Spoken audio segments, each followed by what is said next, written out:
Jechov. Přidávka na Štancla, ten pálí a tohle je střelec turnaje. Štancl a jeho gólový kancel, podívejte se na to. 7. branka a Česko vede 1-0. Čas 3:47. Tak kdo čekal, že Kuba Štancl bude rozehrávat tu situaci po zastavení puku, který byl stečovaný, tak se hodně mýlil. Tam přišla okamžitá rána na ten zbržděný puk a trefil náramně na přední tyč nahoru.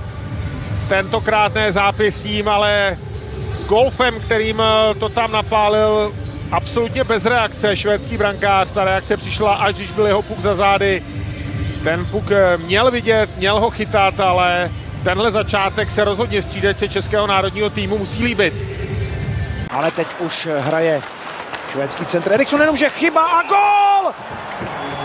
Česko vede 2-1 a byl to Eduard Čalé, který využil zaváhání a dává svůj 6. gól na tomto turnaji. Tak máme 2 skvělé střelce.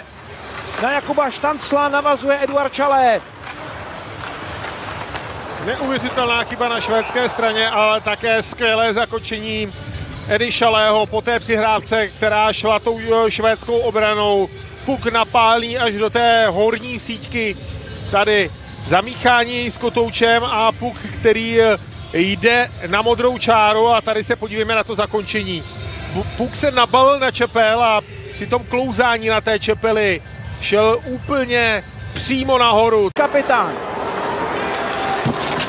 Gól! Eduard Čalé je znovu bronzový a s ním celý český juniorský tým. Neuvěřitelná série, která trvala neskutečně dlouho.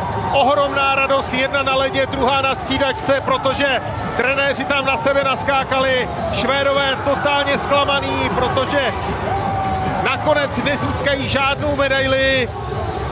Švédský brankář v slzách a ohromná radost na střídačce českého národního týmu do 20 let.